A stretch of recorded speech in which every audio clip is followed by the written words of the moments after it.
CanHammer is a gaming podcast from the Great White North. See canhammer.ca for more info.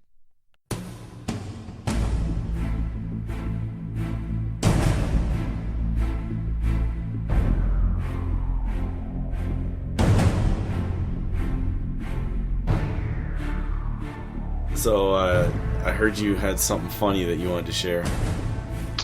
Yeah. Okay, check it out. So, how many Empire engineers does it take to change a light bulb? I don't know, but I'm kind of worried. Just one, but there's a 1 in 6 chance that it will explode. That's kind of Fantasy 8th Edition reference right there. I know, there you go. No, so does that mean we're talking AOS on this podcast? Probably not. No. Oh, like an arrow through my heart. Okay, so we're talking what? Shadespire and 40K? Well, at some point, I thought we'd do a big show on the new Death Book, but there's really not much to talk about in there, so it's too bad. Ooh. Okay, so welcome to CanHammer. This is a bi-weekly / monthly, depending on how sick Darren and I get collectively over the past couple months. Oh, dude, that's bad. Well, I have the Reggie flu right now, man. Reggie flu. This is episode 124. It's going to be a Shadespire 40K show. We're going to do some, bookkeeping catch up. But we do have several good shows planned for you guys over the next couple weeks. We have 2 40K shows inbound and possibly an Age of Sigmar and 2 Shadespire shows planned. So lots coming. I think the wave of sickness is over. And the Reggie flu is because I am deathly allergic to cats. And I spent a day at Darren's house. So where people who follow the YouTube channel know Reggie. And Reggie has a really bad effect on me. he does look a little bit like a Nurgling, but...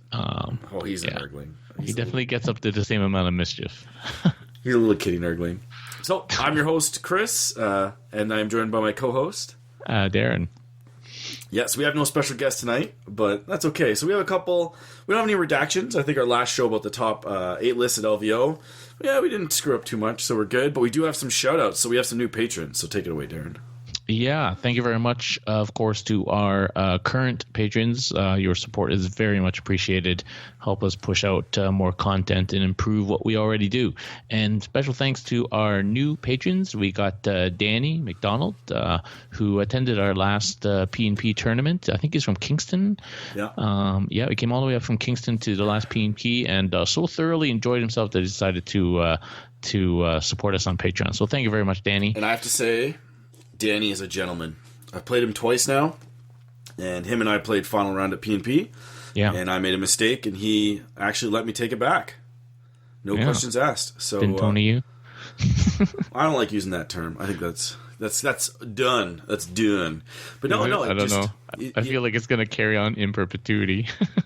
I've played him twice now. We've had really good, tight games both times. He's very competitive, but very friendly. So it's good. Yep. Nope. Other patron is Simon Sigler, who pledged to support us on Patreon as well. So thank you very much, Simon. I believe, is that the same Simon who's been messaging me on our Facebook, trying to arrange I think he's a fairly new player and trying to arrange a starter game. And because I got so sick and this Friday he messaged us this week. You should play him this Friday. Yeah, no, I'm playing him Friday. I promise. So you don't want to go to Darren's house with this Reggie flu going around.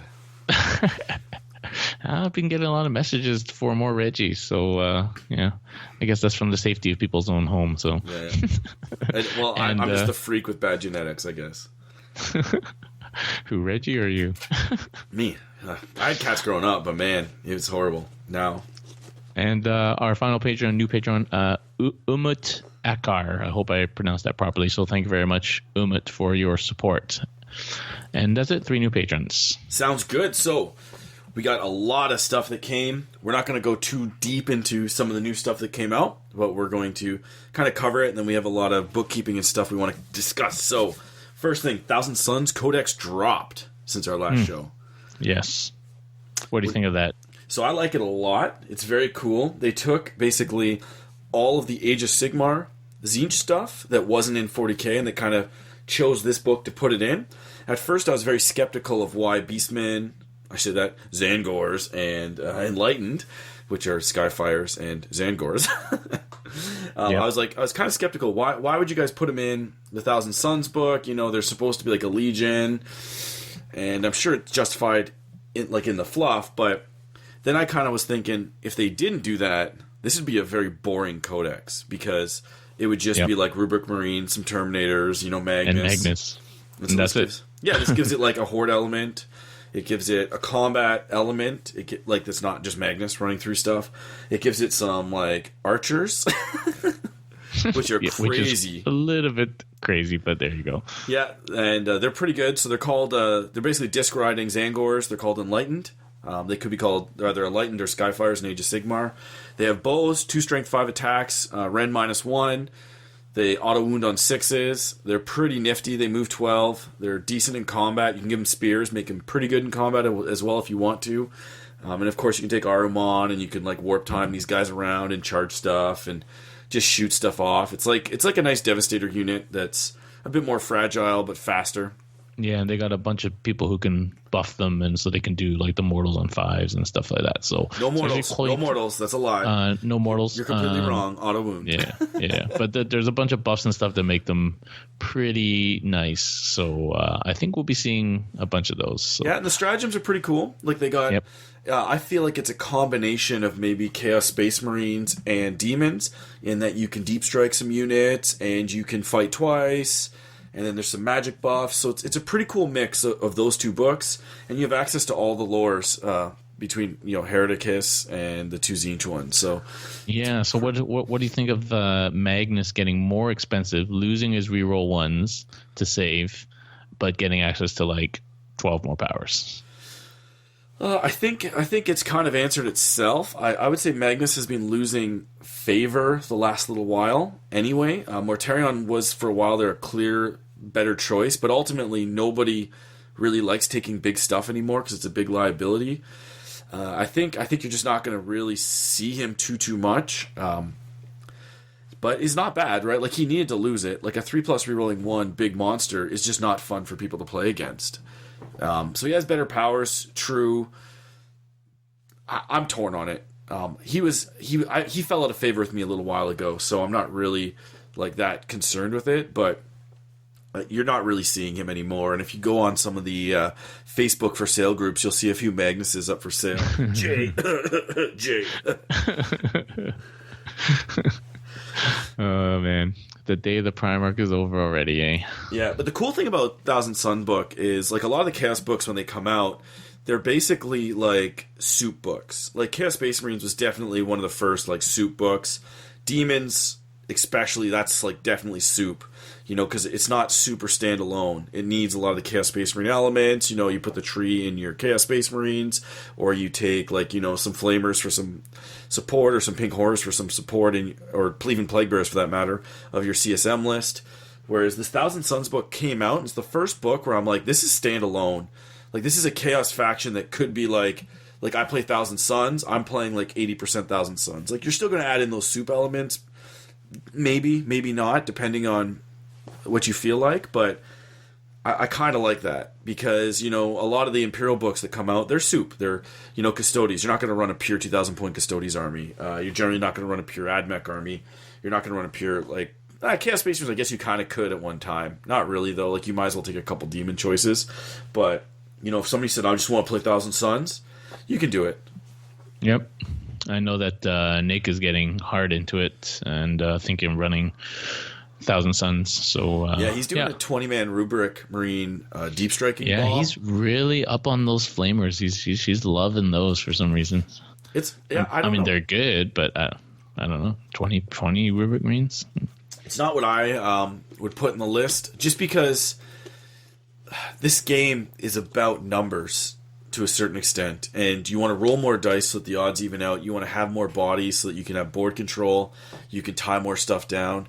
And that 20-man Rubric Marine unit is just very expensive. But it's not bad. Like, I saw his list. I was like, compared to what I'm used to seeing from you, this is pretty good, right?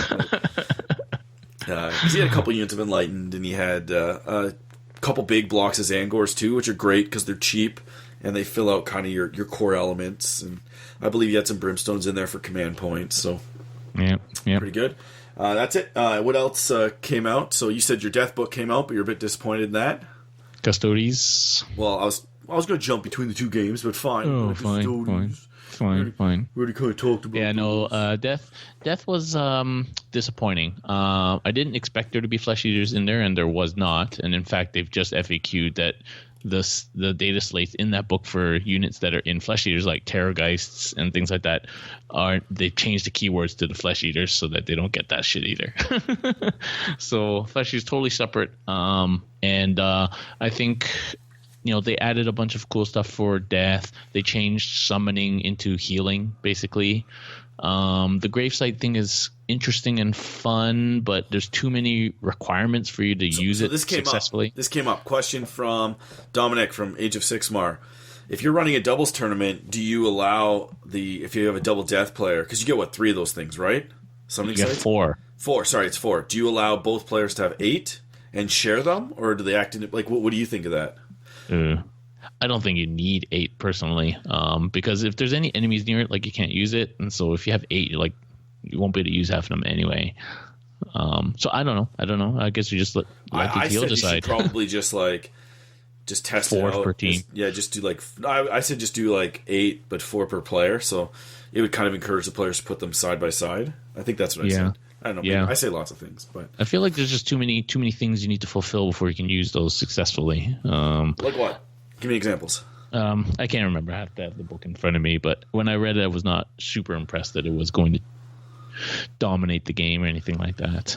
It wasn't super impressed with most of the stuff. I like the changes to Neferata. And obviously, nobody was really summoning a lot before because you have to pay the points, and if you summon, then they'll start off and it's magic, it could be denied, and if you maxed out your army at 2,000, you weren't summoning anything. But now, at least if it's healing, everybody can have the benefits of that. And somebody like Nagash can heal 5 or 6 units. It's pretty cool. Is it strong? I don't know. Soulblight, I think, is still the strongest, probably. Blood Knights are still very strong, and now they have something that gives them +1 attack.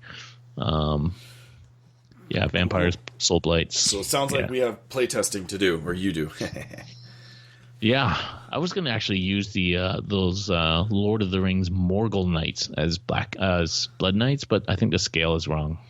They're too small. So we'll move on to Custodes, or Custodes, or Custodes, Custartes. So you've played a few test games with these guys. Clear winner so far. Jet bikes, commanders on jet bikes, which are called what? Shield Captains. Shield Captains. That's on Dawn Eagle jet bike. Dawn Eagles. So they're the clear winners in the book. So you've tested them out. So what's your impression of the bikes after playing a few test games? The bikes are very good. The basic bike, very good. I mean, you get a lot for your money, basically. Keeping in mind that all Custodes units are expensive. You can run them in up to units of 10. Which I still don't know if it's better to run. I think a bigger unit of bikes is better than a small MSU unit of bikes. However, is it better than spamming Shield Captains? Shield Captains are not as impressive as you'd think in singles. One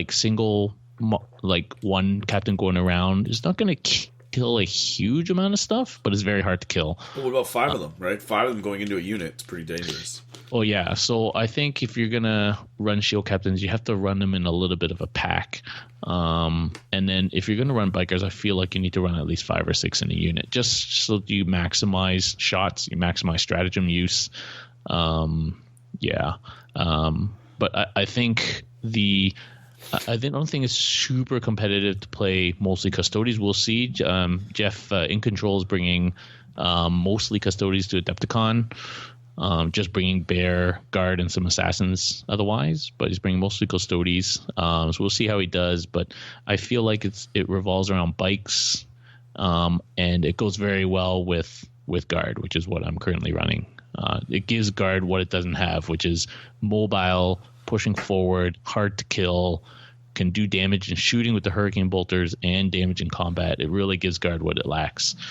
I think counterpunch element's nice too. You put the bikes, that's what I was thinking. You could run 9 of those bikes. 9's excessive, but you could, and you could put them behind like 100 guardsmen or 200 guardsmen, which I know is excessive, and that list is way overpointed, but humor me, 100 guardsmen, and then you're basically stopping the Alpha Strike, right? It's like, because if you take the bike unit, somebody's going to drop in and nuke them, or just nuke them, turn 1, but you take the characters, you're like, oh, shoot all my little piddly guardsmen, and then you just rush up and do Operation Grill. Yep. That's kind of what my current list involves. I got like 60 or 70 guardsmen, and then I've got my captains behind there. And then in my turn, they just sort of shoot forward. You have the option of deep striking 1 or 2 if you like. And the guardsman gives them so many CP. You can give everyone Victor of the Blood Games, which is great. That's like a free CP every turn, basically. So, like, explain it in more detail. Yeah, so Victor of the Blood Games is a stratagem that you put on a character when you deploy it, so you can use it multiple times.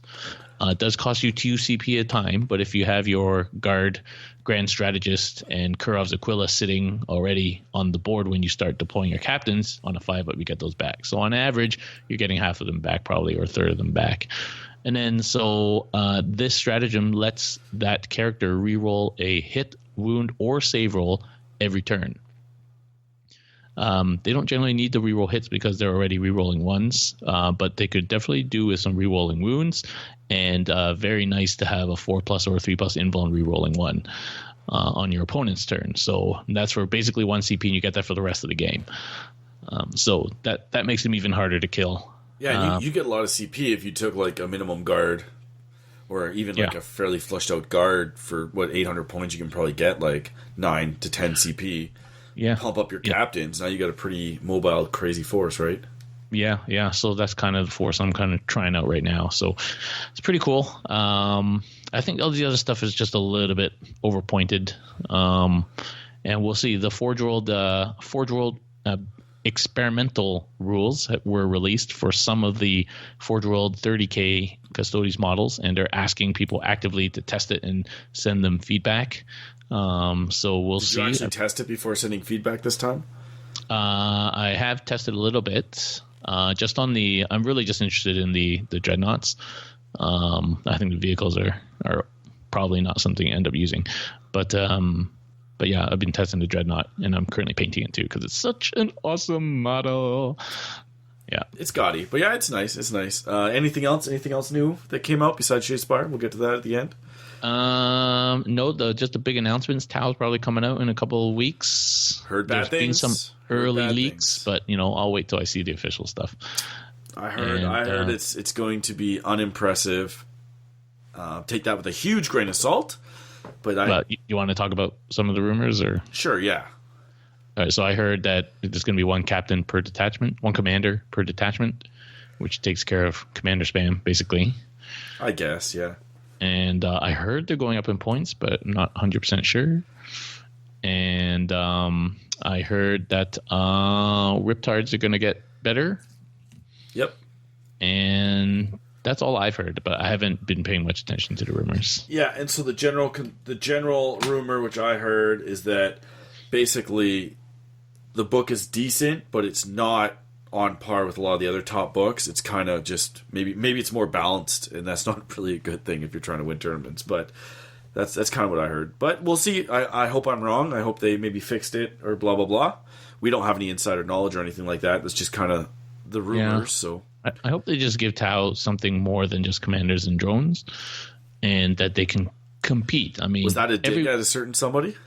No, that's just what the Codex has. I mean. Yeah, it's true. It's the only thing you can play in competitive. Is, like if you want to be ultra competitive, that's what you got to play, really. Yeah, so I hope they can use other stuff. I mean, I got 5 Riptides from Logan sitting in my basement here, so it'd be nice. Do you bought them off him? No, they're his. I sold my Riptides. Because he might be back, man. He's coming back. Yeah, he might be. I have his tower waiting to go. That's a rumor. Rumors Logan might be back. There's a rumor.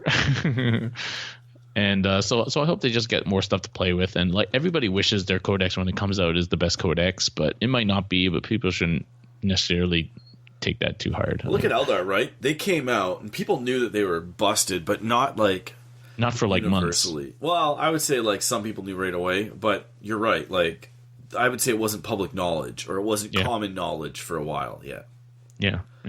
Cool. So that's it. So we had 2 new Shadespire releases. Oh yeah. I was actually, before we get onto this, do you think the 40K releases are coming too fast, or are you happy with the release schedule? Personally, although it's a lot of work for me to like read all the codexes and stuff, I would rather them get them all out so then we can actually get the game to settle down a little bit. Because the game's not going to settle down and reach a kind of steady state until all the codexes are out.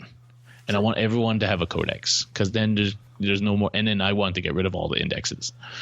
Because we're still in flux 40K right now. Like every month, every 2 weeks, every 3 weeks, there's something new stuff, and it's like it just needs to settle down. And it's not a complete game till all the codexes are out. So I would actually rather they just span them all out, and then we can just let it do nothing for 6 months and just let it settle out. Maybe even a year. But yeah, and it's actually nice to have Age of Sigmar releases again. Between Nurgle and Death. And a few, there's some rumors, there's the Daughters of Cain coming out as well. Well, it's not rumors, it went on pre-order. Well, yeah, sorry, it went on pre-order. But you know what I'm saying? They're coming out as well. So it's kind of nice to see hopefully maybe like a little bit less pressure on 40K and more on Sigmar, in my opinion. But yeah, what do you think of that Morathi model? Yeah, so it's awesome. So basically, it's ridiculously good. And she basically is 2 models now. So she comes in a kit with 2. One of them is kind of the Morathi on foot, like an infantry character, and the other one is like this super like Medusa with like giant like wings, huge snake tail. Like, has that been leaked yet? Like how that happens, or I guess not. Like the rules? Yeah, like how does she turn into the big thing? Oh, I haven't seen the rules yet. Yeah. One thing that's cool is that like they're releasing a new Morathi kit, and then they're also releasing like I forget what they're called, but they're the half snake chicks. And then there's also these chicks with wings that are flying. Yeah, so they're actually really flushing this book out, so it's not just like that was the problem with Age of Sigmar is we had all these mini factions. We're going to talk about these later because I want to get some Age of Sigmar guys on and do some shows for that because Sigmar is so good right now. But they kind of just like had all these little they almost over sub-factioned the game. Too many little tiny 3-unit sub-factions, and now it's like they're actually taking the time and flushing them out. So it looks like these Daughters of Cain is going to be a full-on like enough unit variety for the most part that you could definitely like feel like it's an army without having to go too deep in the allied pool. So I kind of like that. Yeah. And there's also rumors about they can be allied with some kind of sea elves that. Sea elves? Yeah. Interesting. Yeah, so there's a new faction of some kind of sea elves coming out that should be exciting. Interesting. Cool. Yeah. I'm assuming it's like the Corsairs from the Dark Elves. Okay. Or maybe it's Lothran Seaguard. Who knows? But they leaked that because if you look in the points cost for the Daughters of Cain, their allied chart has this new faction, and they're referenced in the fluff as like sea elves. Okay. Interesting. From what I know. Maybe they'll just port over some Eldar models. Since we're getting AOS models in 40K, maybe we'll just send some over to AOS.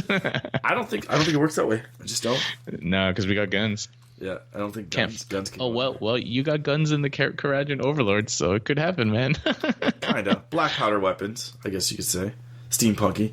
Okay, so we'll move on to Shadespire. So we got 2 new crews, and I'd say about time. Yeah, you wanted them like January. Yeah, well, it felt like... So the Skaven came out in the Fire Slayers, but it felt like Shadespire kind of popped. And then I heard about GTs and tournaments, and we played a little bit, and we saw some people playing. But it was like... it felt like it wasn't going to... It didn't die, but people were actively playing it. But it did feel stale. And then when the Skaven came out, and mainly the Fire Slayers, it just like lit a spark under me to get them done and ready to go. So I guess we can talk about them a little bit because you played the Skaven and I played the Fire Slayers. We played a couple test games. Oh yeah, we just had our Shadespire, little mini Shadespire day today. Got Phil and Ryan over and played a bunch of games. I really wanted to try out the new Skaven because to me they seem like I don't know why I have this impression, but to me they're like everything that Guard isn't, or that I wish Guard was, like faster and could res in other people's zone, basically. And you're talking Sepulchral Guard, not... Yeah, Sepulchral Guard. So, but I played a few games today, and it was very cool. Poor Ryan took it in the face for a couple of games. I beat him like 13-2 one game without even attacking him once. Yeah, none of his fast, eh? yeah, none of his orcs had been attacked the whole game. So how did the Skaven get enhanced? You play a ploy on them. That's it. That's it. Any ploy that says choose, like, so you have to choose one of your guys, that person becomes inspired. That's pretty easy to do then. Yeah, I mean, keep in mind you only have 10 ploys, and not all of them are going to be single model targeted. But even if your opponent plays a ploy on them, they get inspired too. So, yeah, but that could be one like move them one space, bang, exactly, then anything now like enhance, that. and then Yep. boom, they run like what 6 behind you? 5. 5. Well, 6 with the one move, but yeah. Yeah, the other thing I discovered, obviously, being able to pop up in your opponent's zone is really good. It makes people come back to get you. And obviously it screws up denial and contained, but it just makes you somebody come back and get you, especially if you're on one of their objectives that you need as well. So, and then the Scritch is hardcore with 2 dodge, and then you can give them nice cards. I mean, literally nobody could hit my guy in that game. It was just dodging everything. It was just crazy. That's cool. So what's your overall kind of take on the Skaven, like power level? I know it's early. We don't know anything. We're going to do a breakdown on each of the factions later with Phil, who's our card expert. But so after playing a few games with them, building a couple decks, what's your initial impression? Yeah, so I think there's something the game needed. The competitive meta, if you want to call it that, was it has been dominated by Stormcast, basically sitting on the middle line, blocking you from entering your zone, killing you if you come too close, very hard to kill, and then scoring, denying, contain at the end for like 6-7 glory. Whereas you can't do that with the Skaven. It's almost kind of like it's anti-meta because they can just pop up in your back post there. It really plays well against Stormcast and Orcs, which are probably 2 of the strongest warbands before. So I think they definitely needed to balance out that hard to kill, hard hitting sort of warband style that was kind of dominating. So I think they're pretty good from that point of view. I think they're very tricky to play, very tricky because they're all squishy. They move very fast, but they're very squishy. And rezzing again might end up being a trap, just like it is for the guards. So we have to do it very strategically. But I think it's a very interesting warband. So, Chris, you had a chance to play some games of the Fire Slayers today, albeit with a slightly hamstringed GW Warhammer Community deck. What'd you think of them? So I was intrigued. I found them different than what I expected. I expected maybe some kind of more throwing axes, more so like shooting. Didn't have that. I guess they do have some, but not really. They basically get inspired by going on an objective. And so one of the things in Shadespire is that when you place your board, depending on who places first or second, you either have 3 objectives on your zone or 2. So that basically means that in order to inspire my whole crew, I can do maximum 3 of them in the first turn. And then if I have 2 objectives, I can do 2. So it could take 2 turns of sitting in my own zone to inspire them.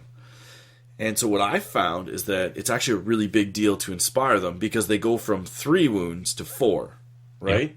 Yep. And that's a big deal in Shadespire because if you're 4 wounds, it's very unlikely, and of course the leader goes up to like 5, you're way more unlikely to get instant killed. Yep. Which is a big deal. And so I felt I played a lot of the KG backboard edge, sit on the objectives, inspire, play a lot of weapon upgrades that I could and could not, and then I tried to just kill. And there's a couple cool things I tried to pull off. I wasn't super successful, but learning experience. I had a bunch of cards in my deck that were just garbage. So that's what I'm going to say. So if you start off, every time you play, you're going to go to a gaming day, you're going to play 4, 5, 6 games, whatever, maybe more. You're going to have like 3 or 4 cards that you just want to get rid of. Because you just can't score them. They just don't come up very often. They're just not worth it. So I just encourage you to play and just get rid of, like, make a deck, play, get rid of 1 or 2 cards at a time. Don't remake your deck, and just kind of tweak it. And then after like probably about 30 games, you're probably fine. I don't know what the number is, but Yeah, I'd say be careful about throwing something out just because in one game against one particular faction it wasn't good. I mean, if something doesn't work against at least 2 or 3 factions, then that's probably a card to get rid of.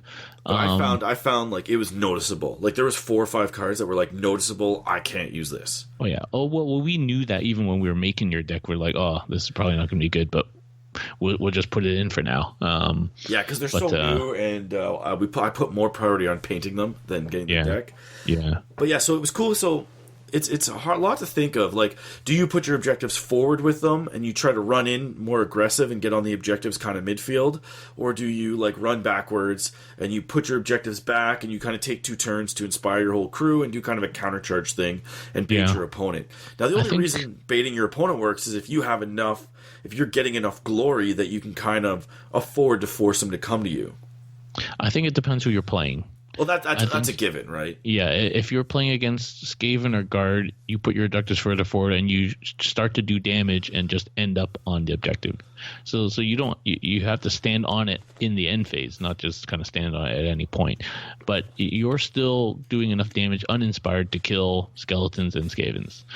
But if you're playing or Reavers, possibly, but if you're playing Stormcast or Orcs who are going to do 2-3 damage to you, or Blood Reavers, like at a time, then you don't want to run in there uninspired. So then maybe you play a little bit further back to start with. It's going to take some trickiness to play the dwarves, I feel, because of that. You got to sit on the objective at the end of turn 1. But what you don't want to do is just do nothing turn 1, right? That's what I was doing a little bit, and doing a lot of card cycling to get my combo off. And my combo worked once or twice, but it didn't work every game. And so what I would do is I would basically buff my main character, and I would then just try to charge and kill the enemy's warlord, like in 1 turn, and just score like 6 glory. That's an exaggeration. I think it was like 4 or 5. But still, I wanted to do that, get him all buffed up so he can't die. Go in there, bang, pop that guy. He's getting rerolls to hit. He's getting everything. He can't be killed. He's super survivable. But I did find that like the couple games where like people countered kind of me getting inspired, I did find that my army just fell apart really quickly. Yep. So Earthquake is a thing. All the pushes and side steps and distractions. Earthquake could also be in your favor too. So we could probably do a whole show on Earthquake. But well, Earthquake's great just to hold on to in case your opponent does it to get you off the objectives. Yeah, exactly. Or a sidestep. Like, oh yeah, and there's also a couple other ones where it's like you can move 3 spaces, but I think this is in the Skaven pack that came out. You can move 3 spaces, but you have to end on an objective. That's right. Yep. That's crucial because then you can like charge. You can hammer one of the other guys, like basically characters or whatever, and then you can jump back onto an objective. So that could be great. Like, so what I was thinking more so is get my leader and one of my better guys, keep them back, get them on an objective, maybe run my 2 squishier guys forward, and just kind of try to take the other objectives and slow down the opponent. Yeah, I think you have to run a decent number of pushes and mobility cards just to make sure that you're not screwed by 1 push, on the last activation of turn 1, and then you're like, nah. Yeah, you want to keep one as like a just in case. Yeah, you got it. But the problem is, right, is like once you pass. So you almost have to keep. So you almost don't want to tip your hand. You want to like kind of move all your guys in front of objectives, and you want to like Earthquake on, and then the other guy plays like, oh, I'm going to push one of your guys off an objective, and you're like, I'm going to push him back on. So you have to really kind of play that game. Yeah, I think it's just too important to get inspired in turn 1 for the dwarves to work properly. At least 2 of your guys have to. Yeah, and you could at least put a couple of objective cards in there, and maybe if you get one in your zone, and you can sit on it. Or... See, that worries me because, like, what if you get the wrong ones? Well, that's always a risk. I just don't know if I want to do that because then you're relying on. So the issue with that is if you Earthquake me, and let's say I just can't stop it, like timing just doesn't work out.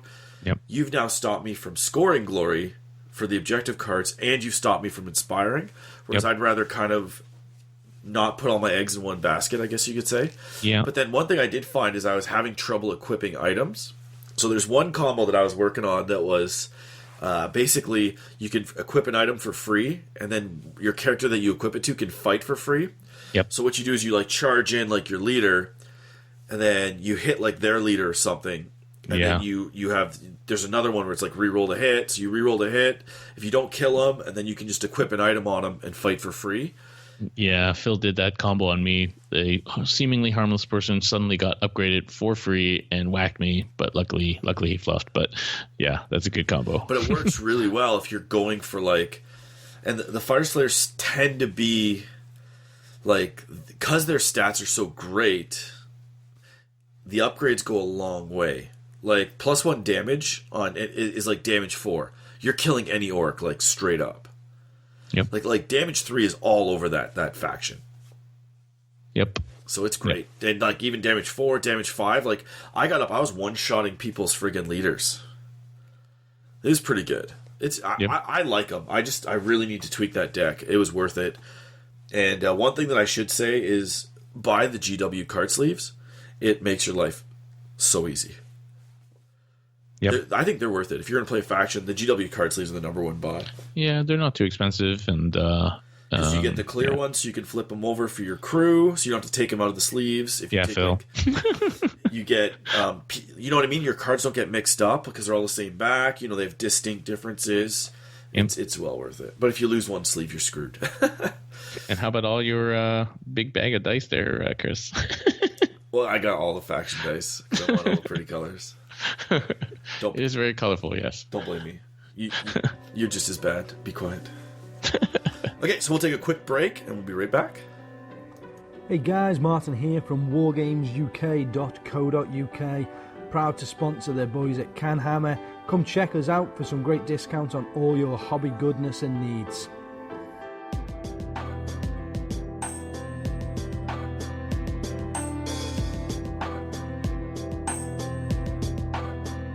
So we want to talk a couple things. We have some events coming up, and then we got some Q&A. We have a Pimp My List that we've already pre-recorded, so we tried something new there, so hopefully you guys like that.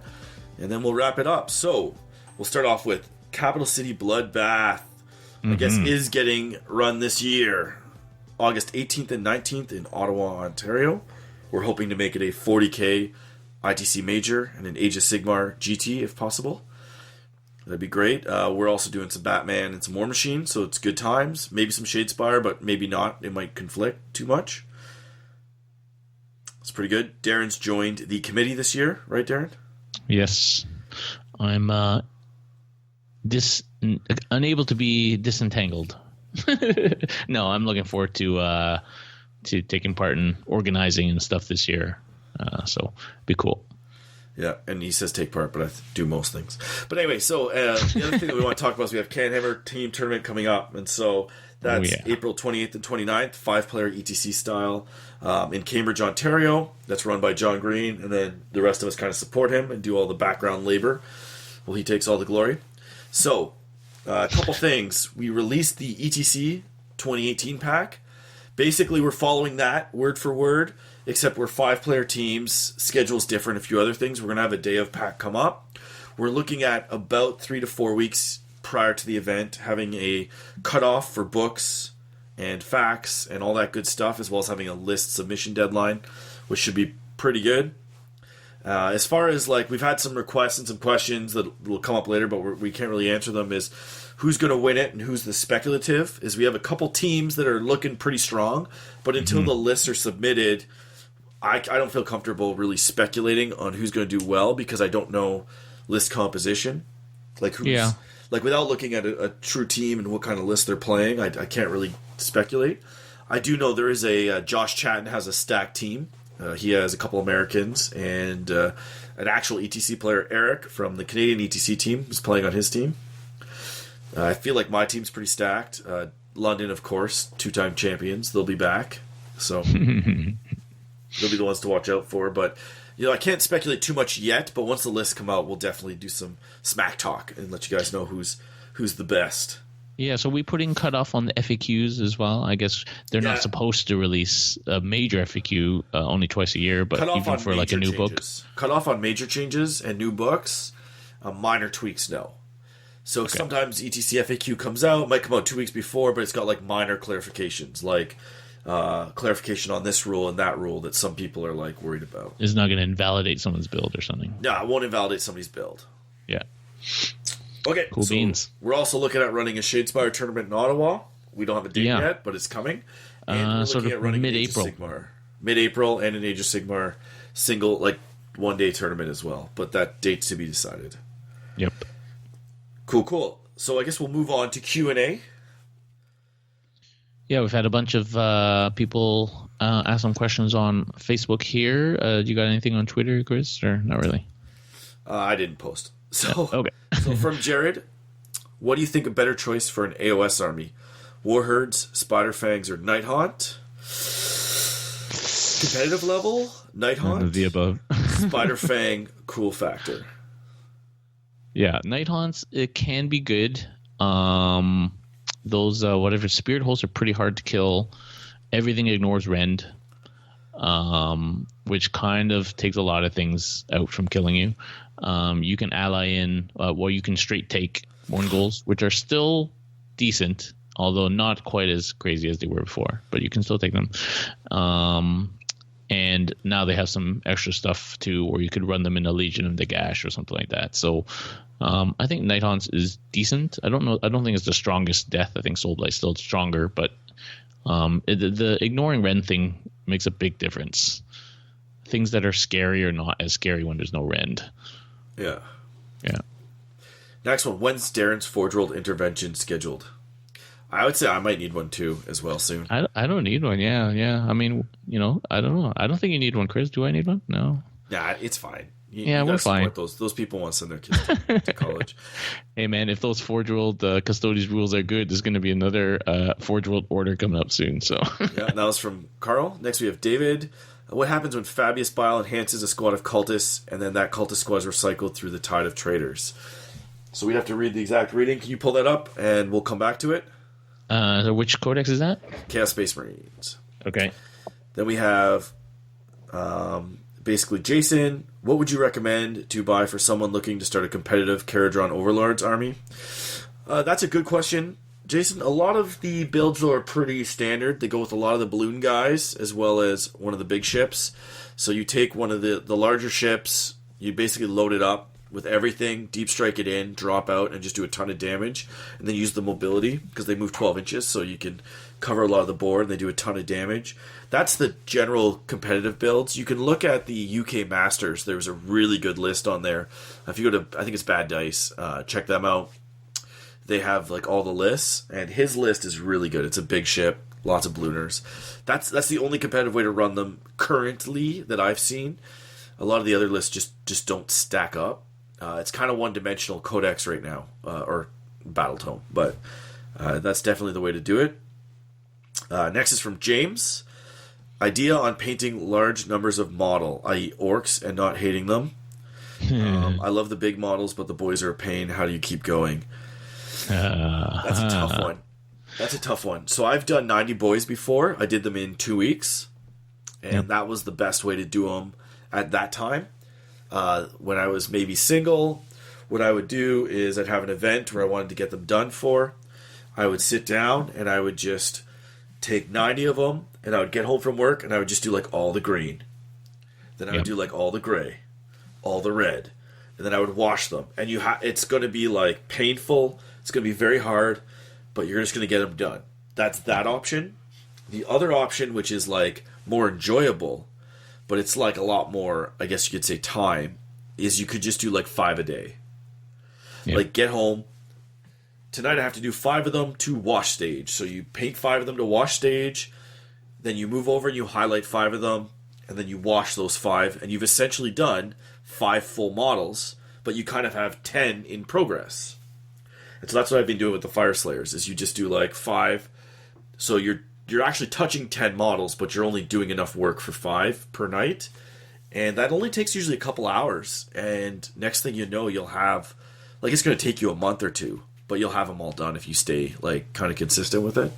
Yeah, I think what I would do, like when I had to paint my 60 ghouls and my 60 zombies, don't, unless you want it to be a tournament, best painting winning army, maybe you can skip a few steps. or skimp a little bit on the complexity of the color scheme. I don't know. And then the other thing is, as Chris said, you need something to keep you going, to motivate you. So a tournament is great, or an event, or I don't know, some showcase or something. Like if you get home every day, and let's say 8 o'clock at night the kids go to bed, that's like my schedule, and you sit down, you paint 5 models every day. Yeah. Eventually, you just kind of 8 o'clock comes, you sit down, you paint 5 models. Yeah. And the next thing you know, you'll have like if you did that every day, you're actually going to paint like a couple thousand models in a year. Yeah. Now, obviously, like some nights, like I have hockey 2 nights, so I can't do it. Blah blah blah. But yeah, I think it's better to just paint more frequent than to just pump them out. Unless you want to, then you could just suck it up and just do the paint. Like I've had 90 boys painted for a couple of years now, and it was 2 weeks of hell, but it's done. Yeah, and trying to maybe make it less complex if you can. So using airbrushes when you can for large batches of painting, dry brushing instead of edge highlighting if you can. There's ways of saving time. I find I need like a date to work towards that. That helps me if I have a big project. Otherwise, I jump around. But it can be hard when you face. I also try not to lay everything out in front of me so I can see all the shit I still have to do. Yeah, actually, that's a big thing that I started doing recently. I used to lay it all out in front of me. Yeah. And then it just like demotivated me. Now, literally, I have Eldar stuff to paint. It's 10 models. Boom, they're on my desk. That's it. Shadespire crew, 1 of them. That's it. And I try to clean my desk off. Yeah, the other thing that helps, I find, is putting something else on that you can half pay attention to. It really kind of distracts you from the step-by-step that you're trying to accomplish. Yeah, whereas Star you Trek sort Next Generation. Yeah, don't sit there in silence just looking at your models constantly. Yeah, but don't watch something that, or listen to a podcast is cool too. Yeah, but don't watch something that's like your first time through that you really want to see. Yeah, it's time for reruns. Yeah. Yep. So that's what we kind of recommend. Next one is from Daniel. I was thinking of starting Iron Hands Force once I finish my AdMech. Where should I start with the Iron Hands? Then I asked him, could he give us more information on why he likes the Iron Hands? And he said he wants them to go with his AdMech fluff-wise and have lots of cool Terminators, Dreads, and tanks. So I kind of thought about this, and I went, what do AdMech need? They could use some scouting units. Yes. So scouts. Now, Iron Hands, I'm not going to lie, are not one of the power chapters. But it sounds like you don't care. You want to supplement your AdMech, which is great.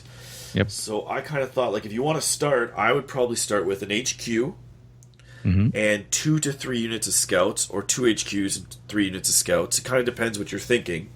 You could use the scouts in your AdMech, paint them up really quickly, and then you could use them to kind of push people back and kind of protect your robots and your other AdMech stuff from being charged or engaged too early or tied down, which would be great. And then you could have a nice HQ. You could even do some kind of captain with a jetpack and maybe a thunderhammer, and then in the future you could count that as a Blood Angel commander and use them to really mess up the enemy lines, or you could use them as Iron Hands to drop in and maybe not do the most, but it's kind of handy. Yeah, I think there's lots of options. I think for sure as a adjunct to AdMech, they need screen and they need to push deep strikers back, especially if you're running robots or stuff like that. So I think you run like a battalion with a couple of HQs, 3 units of scouts that will secure your robots from harm for at least 2 to 3 turns. If you like by tanks, which time a good start is 3 Razorback. No, I wouldn't start with 3 Preds. That's bad advice. If you bought 1 Razorback or 2 Razorbacks, they're good in all Space Marine builds. You could run an Ultramarine build, even though they're painted as Iron Hands. You could use them as Iron Hands, but 2 Razorbacks and 3 Scout units are like in every, or like 80% of the Space Marine lists out there. Yep. So that's like a good clean start that's not going to like waste your money and your painting time. And the cool thing about Iron Hands is they have really cool line of Forge World models, like 30K stuff. Really looks really cool. See, I like Iron Hands a lot. I just hated their Primarch. Yeah, because he was just kind of a prick, and he yes. Like if you like Terminators, buy them, but I don't recommend that. I'd be more inclined to do like Dreadnoughts. I forget what they're called. What are the shooty Dreadnoughts from Forge World called? The really good ones. The Leviathan? Yeah, like Leviathans are pretty good. Predators aren't bad, but you generally see 2 Razorbacks, so that's kind of a good call. You'd only run Predators if you have 3 and you're going to run Kill Shot, but that's the only reason really to take Predators. Yeah, so that's why I'd steer you more towards the staples of a Space Marine build. Yeah, and also complement the AdMech, because now you have a tank that you can move forward on. When somebody's encroaching on your robots, I'm assuming you have robots because they're so good, you could then charge them with your Razorback, stop them. You could also put the captain back with the Razorbacks so that they're rerolling 1s to hit, which is not bad. You could take a lieutenant for reroll 1s to wound. That's a good start as well. Like, you see a lot of the Primaris lieutenant and a captain combo. It's pretty solid. Yep. No, lots of options, but I think at the basic, if you're just running a min Iron Hands detachment to go with a bunch of robots and crawlers and stuff, then at least I would take at least a battalion with scouts. That will give you the most bang for like 150 points. And then West asked us to talk about CanHammer Team Tournament. I think we did a little bit, but we're going to save a full show for that in like a month when the lists come out. Yep. And then Nick wants CanHammer Team Tournament predictions. I'm going to predict that Darren's team won't do well. Well, we're not going to win. Oh, you're supposed to be like, you're a jerk, Chris. I don't appreciate you putting my team down. We'll still do well. Well, we're not going to win like we're having an attacker and a defender and all that stuff. But we're all bringing pretty strong lists. I mean, Caleb just did pretty well at the Berry Bash. So I think we'll do okay. But we're not going to like try and win the thing. Cool.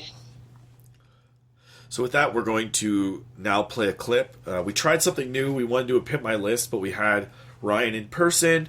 So Darren and I just kind of had a discussion with him. We tried to tweak his list. We also tried to make it kind of like we were doing a podcast. So I hope it was the best of both worlds and not the worst of both worlds. But so enjoy that, and then we won't be back. So we'll close out the show. Okay. Good night. Before we go, we forgot to answer the Fabius Bile question. Yes. So this is a pretty ugly ass model, by the way. I like it personally. I like it. It looks a bit like who does he look like? Because he's got that kind of wispy, crappy white hair. And anyway, okay. So Fabius Bile Enhanced Warriors rule: he can enhance 1 unit of Heretic Astartes infantry, but not characters. This is for David.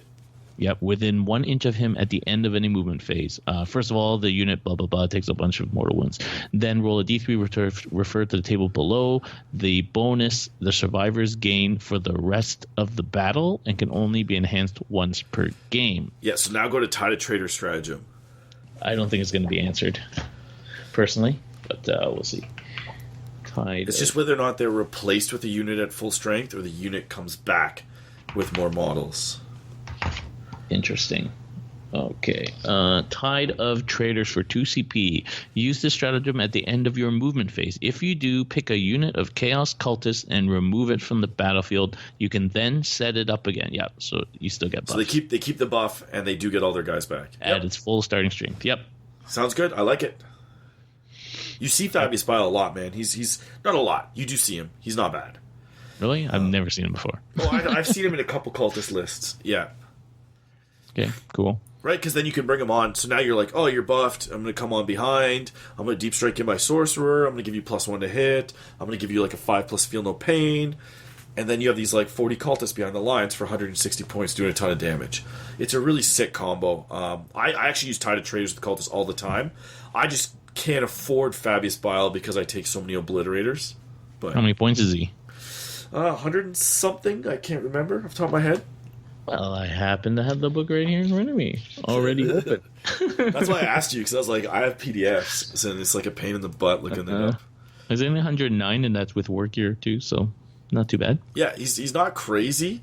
It's just that like when you run the Oblits and Trees, they're like, that's like almost 1,300 points. Not quite, but by the time you factor in characters and stuff, it's close to 1,500.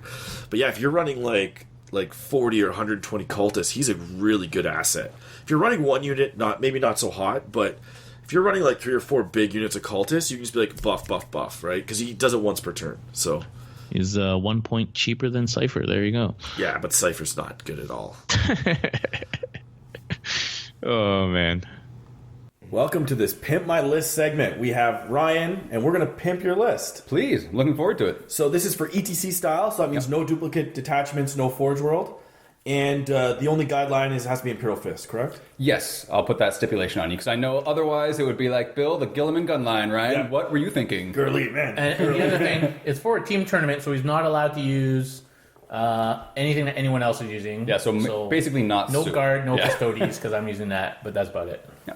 And then the rest of your team. No Dark Angels. No Dark Angels. Yeah, but they're all using like Chaos. So run through your list quickly, please. All right, so we've got Battalion, Spearhead, and a Knight Errant. So for a super heavy detachment. So in our sort of meat of it, we'll just go through it. We've got Captain, Librarian, Lieutenant. And the idea is to Captain, Lieutenant gives the reroll ones bubble. And the 2 Librarians are Smites and Mortal Wounds and a bit of defense. We've got 3 tactical squads, all 5 man, each with a Flamer. Their sort of design is to go be chaff and get interrupting people and just sort of die. It's basic command points. Yeah, exactly, command points. Right now I've got a Dreadnought with an assault cannon, which I don't really care for, but he's got the combat weapon because my list needs a little bit more combat presence. Right now I've got an 8-man assault squad unit with a couple of flamers. Again, my list I feel is lacking mobility, but we'll see what the experts think. I've got a land speeder with 2 heavy bolters. Again, just looking for mobility, capturing things. The meat, I guess, of the list is 3 Devastator squads, all with 8. The weapons can change, but right now it's 3 heavy bolters and a las cannon, 3 heavy bolters and a missile launcher. I wanted the ability to use the flak missiles. And 4 las cannons. I just needed a little bit more punch. Finally, we've got a drop pod. The idea was to have a little bit of flexibility. I'm sure that that's going to be picked apart in a second, but we'll see. So I think there could be a place for them. And then, like I said earlier, a Knight Errant, no upgrades, just flat 430. So we should emphasize this is for ETC format, and those missions are basically a Eternal War mission plus Maelstrom cards, yeah. Plus kill points, and Slate Warlord Linebreaker First Blood. So every mission is like that, basically. Yep. So my initial thoughts is, like, the first thing is, like, what does the Knight do for you? So the Knight, in my mind, it moves forward. It's the in-your-face deal with it kind of option. It's a bit of combat presence, which I'm really lacking. And I liked the Errant, so I built that one as far as the Melt-A-Gun. I don't think the Melt-A-Gun is bad, actually, if you look at it at a deep down level compared to, say, the Battle Cannon. Double Avenger is probably the best, but I don't think the Melt-A-Cannon is bad. So but just like the Knight itself. I don't think Imperial can take Double Avenger. So my thing is with Knights is Knights aren't that competitive nowadays. Mm-hmm. And so the thing about a Knight Titan is that if you're building a list, usually you build the list around the Knight Titan, not the other way around. You don't throw a Knight Titan into your list okay. Unless you're like AdMech or something and you're doing like maybe some kind of repair. But generally what you want to do is just take a Knight or 2 and then build a list that supports them. Okay. Because they're like that alone is almost a quarter of your army. That's right. And so it's I'm just going to run forward, get in the way, but that's a quarter of your army. Yeah. It's not. You're basically just throwing away these days. The start with any Space Marine gun line, the first thing that I recommend is you always want to start with 6 Devastator squads, 5-man strong, always. Okay. And how many heavy weapons do you put in each one? 2 to 3. Okay. That's important. Before we say that, though, I think probably the most competitive way to run Marines these days is gunline, unfortunately. Yes. I don't think there's a lot of mobility. Throwing in jump packs doesn't really add a lot. Like, it doesn't include Dark Angels. I'm okay with them as a counterpunch, like a get in the way, 12 inches up. You know what I bet? You know who I think is better than jump pack Marines, if you're going to go for something that deep strikes into your opponent's zone, is a bunch of Reavers. Okay. Because now you have 2 wound guys also, and they have a bunch of tricksy stuff and extra powerful bolters. Okay. So. I mean, I'm worried about the only 6-inch move on them, but... Yeah, but you can't move the turn you come in anyway. That's true. And you're going for a 9-inch charge. So let's take that off. So the first detachment that I'd like to work on would be your Devastator detachment. Sure. That's basically the core of the army. Essentially, yeah. Yeah, so that should be generally an ancient. Sure. Do you not have an ancient? Not in this one, no. It's sometimes it's in there, sometimes it's not.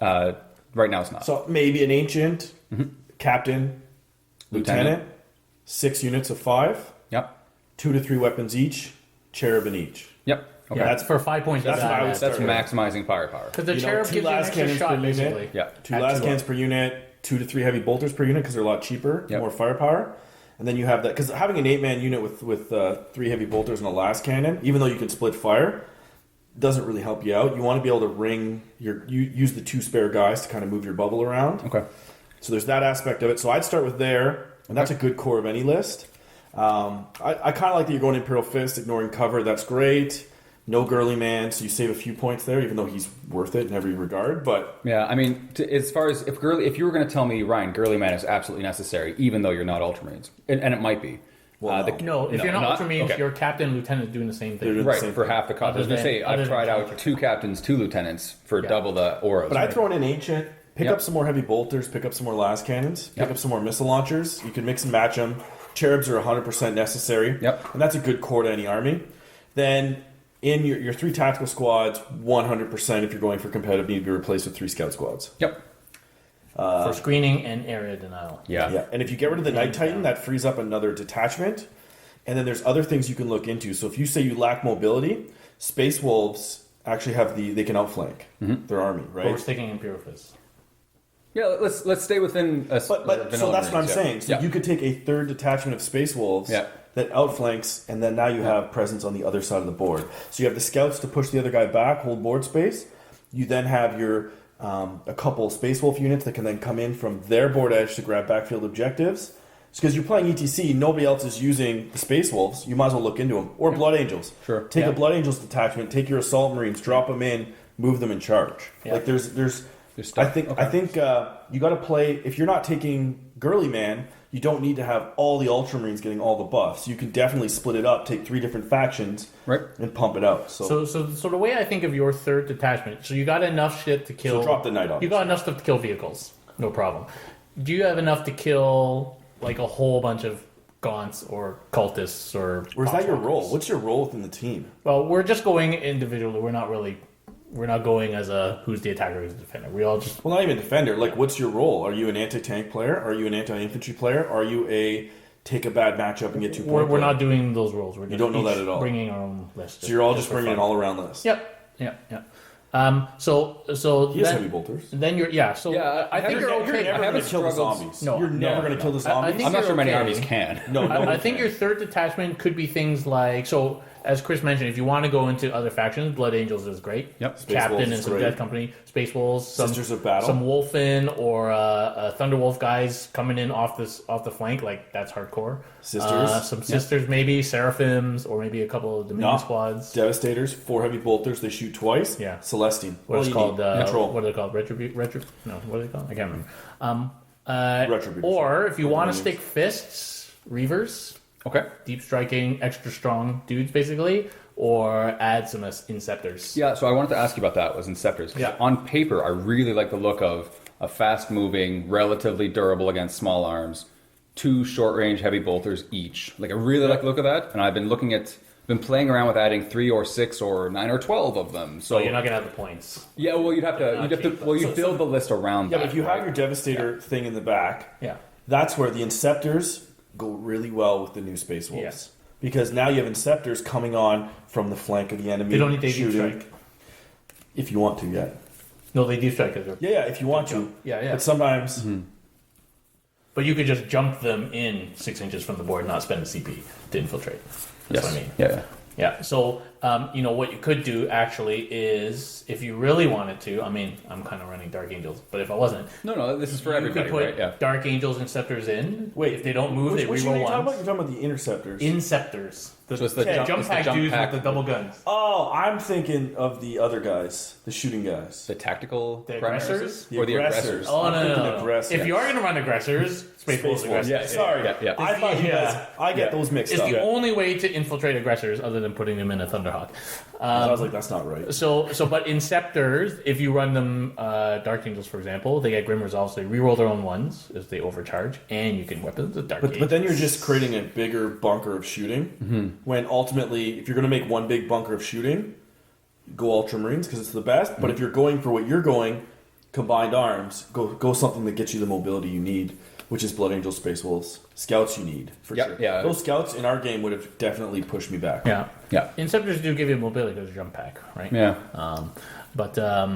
Yeah. So those are some options. So hopefully that helps. I know it sucks to be like, oh, take the knight out, but let's face it, knights are. If your goal is to be competitive, a knight is not going to do that for you. Well, yeah, that's the purpose of this chat now is how do we make it more competitive? There's just too many ways to one shot a knight. Yeah, and that's a quarter. It's like 400 something points. Like, You it's literally not- killed it with 3 obliterators. That was hot dice, but it could happen. It was pretty impressive, yeah. Yeah. Yeah, and I've been finding the same thing with my Shadow Sword, and like those big things just die. You got to take 3 of them. That's why. Yeah, because when I fought against your Shadow Sword, it kicked my butt. Yeah, but that's because you didn't. I think.